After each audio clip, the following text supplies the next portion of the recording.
Good morning. All right, let's get going for some Monday morning mobility. This is filmed live from my favorite place to work here at Rally Sport in Boulder, Colorado. So we're gonna start down on one knee. We're going right to the favorite adductor stretch. We're just gonna go straight to the side. And we're going 10. We only need to do one set of these if we do them well. 4. And if we continue to stay consistent, that's when the magic can really happen, because the tightness that comes from training, one more, doesn't really start to accumulate. If you stay on top of taking care of your body will take care of you. Okay, other leg, we're going 10 reps. 1, make sure you keep your eyes on me here. 2, 3, 4, 5. This knee stays out. 6, 7, 8, 9, and 10. Okay, good. Have a seat. We're going right down into the 90-90. So when you sit down, let's sit on the right butt. Okay, so the left butt is off the ground, right knee is on the ground, and take that left leg to the back. And I've got just a little tightness, crampy thing happening right now, just even from going into 90-90. So I'm going to shorten that position just a little bit and try and get out of that. So lead knee straight out, back knee where it is, right knee down, left hand reaching over, drop the chest onto the quad. 2, each time, just keep trying to reach further and further. 3,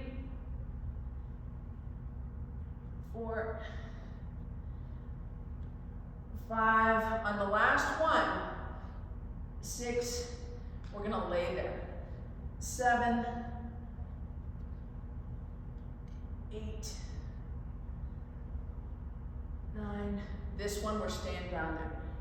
So just wanna lay the chest down on this lead leg and just go along with the quad. Let the head rest. And then just come right back out of that. Okay, let's set up 90-90 on the other side. So now we're sitting on the left butt. Left hip is coming straight out. Right knee back. My right hip feels way better than my left hip because I can get into this position without any cramping. Okay, so just kind of keep paying attention to your body. There's nothing really wrong. Right side, left side, I'll kind of talk about that in just a second. We're not necessarily exactly mirror image of each other. Right hip isn't always the same as left, especially if you've got broken ankles and stuff like that, okay? So left leg out, we're just gonna reach over that left side. 1, 2, 3, 4, 5. Start using your breath a little bit. You'll exhale into the reach. 8, 9, and the last one here, 10. Let's go ahead and drop the head, and drop the elbow, reach into that lat, that right lat, getting a nice stretch. And good. All right. Okay, so this next movement, this is called the penguin. And those of you that are Dr. Lawrence Van Legging fans or inner runner, you follow Lawrence, this is gonna look very familiar. So right here, we're gonna go palms up, and all we're gonna do is lift the right butt off the floor. So the right butt is off the floor, the right hip is going towards the sky. Left butt up, and then right. Now, pushing down into the ground with your right heel. As your right hip comes up, push down into the ground with your left heel. As the butt comes up, you'll feel it. And again, you start to realize what's happening here. I'm getting hip extension and my hamstring is switching on. That's mobility. It's up regulating your nervous system, hoping to find a better, more free movement through joint.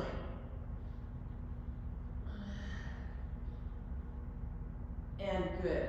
All right, from right there, let's go ahead and take that right into that pubic bone to belly button movement.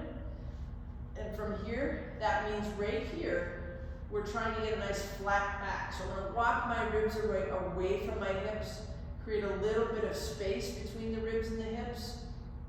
Pull pubic bone to belly button, gives me that low level abdominal contraction. And from right there, we're just gonna get a nice big breath.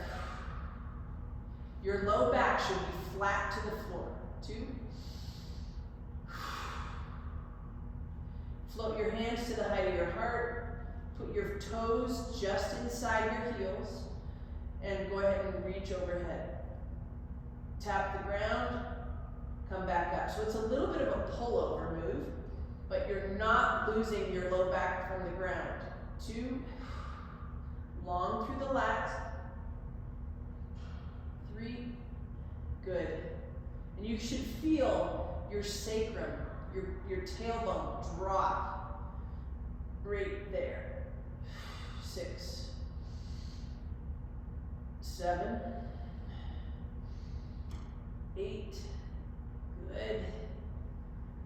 9, good. One more. And 10.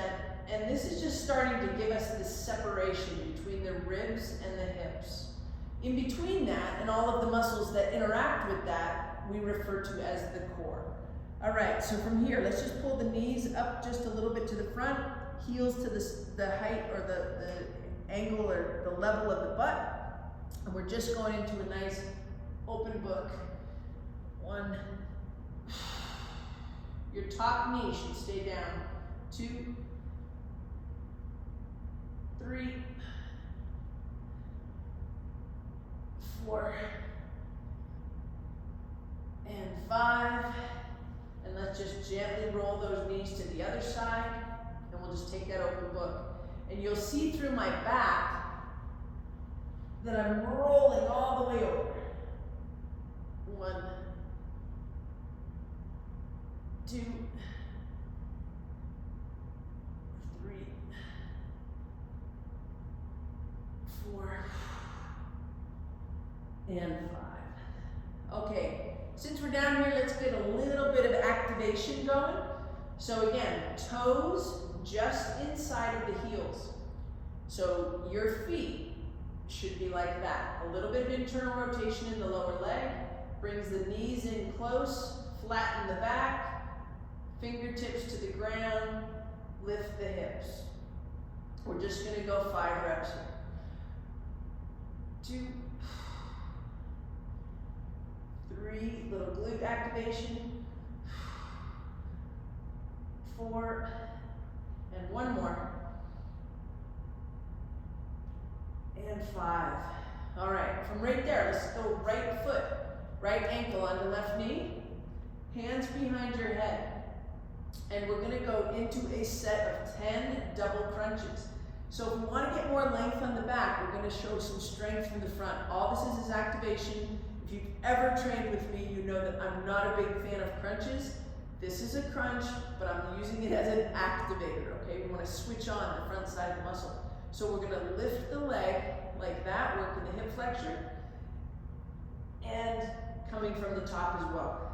2, we're just going 10, 3, you might be getting a little hip stretch on the right, 4, 5, 6, 7, 8, 9, 1 more, and 10, and right back to those bridges. So toes inside of the heel, down there, fingertips to the ground, and we're just lifting for 5 reps.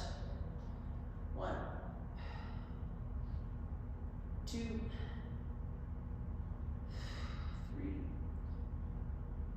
4, and 5. And then we'll go other foot on the knee, hands behind the head, same double crunch move. So now we're working the hip flexors on the right, just switching them on. 1, 2, 3,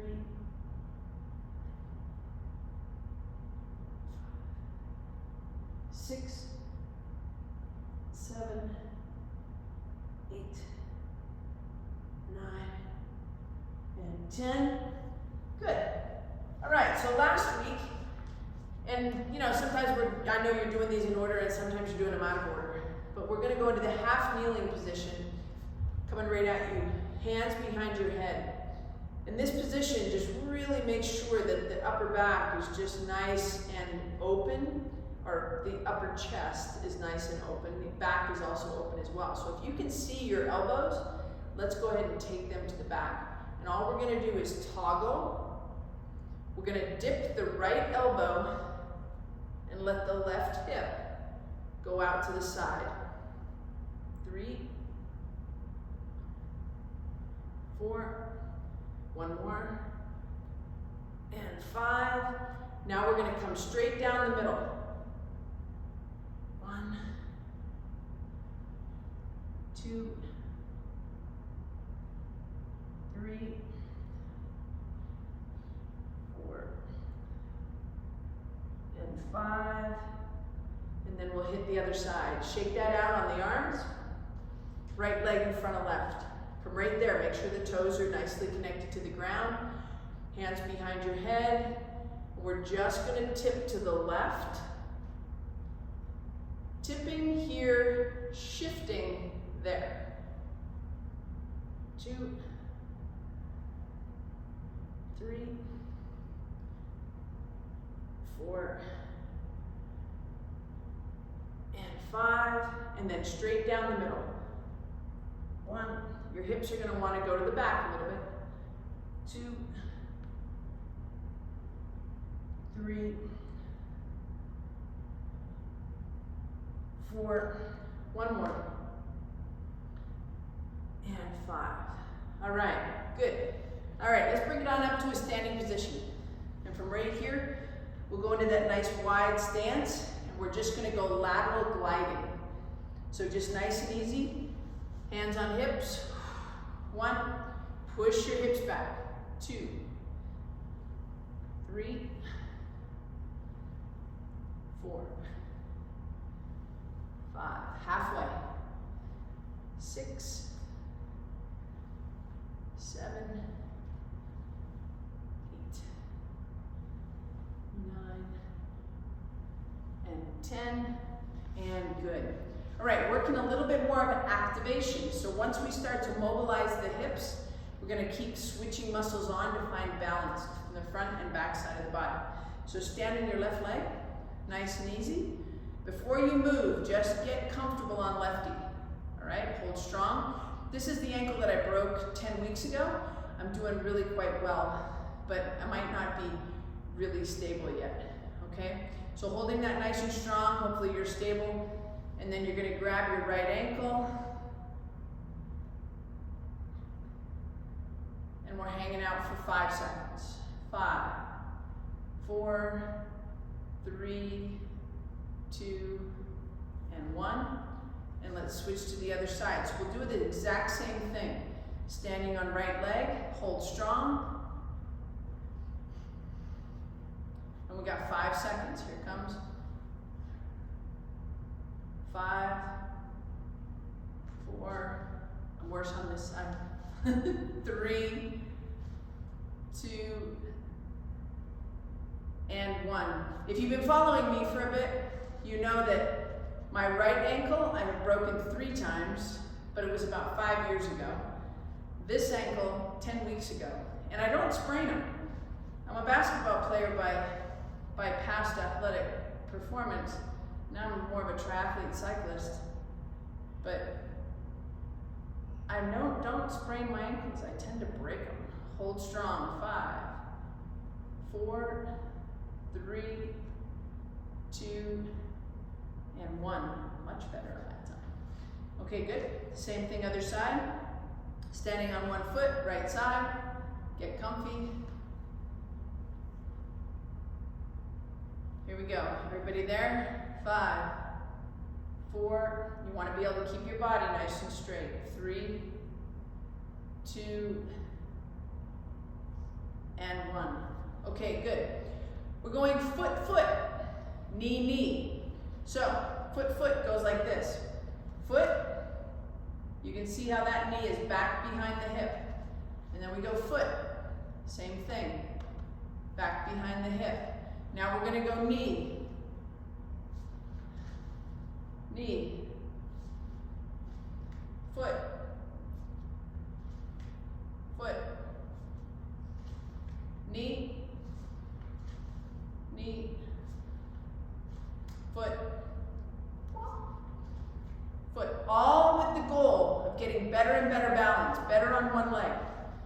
Knee, knee, foot, and foot. So when you think of any sport, being on one foot, whether it's soccer and changing direction, or if you're a runner, every single landing is a single leg landing. If you're a cyclist, applying force and pressure into the pedal will always take a single leg focus. So single leg and being able to stand on one foot is really, really, really important, right? So practice. I will tell you that if you're in shoes, it's a little harder because of the cushion in the shoe, depending on the shoe. But if you look at a weightlifting shoe or shoes with less cushion, actually are easier to stabilize in. All right, let's take it right back one more time into a nice wide stance. Drop your hips to the back, 2 hands to the ground, fingertips to the ground, come right back up. By now, most of you should have a really good hip hinge. So hinging is the foundation of most lifting exercises. I am a strength coach. I love movement. I will not load a body with great force unless the body is actually moving really, really well. So I'm focused on mobility, but I'm also focused on strength. All right? So right there, that's your hip hinge. That means you're not loading your spine. Hips to the back, 1. Hips to the back, 2. You're more comfortable on the bike when you hip hinge. You're more comfortable running when you can comfortably get in and out of a hinge. Good, let's just go 4 more of those. 1,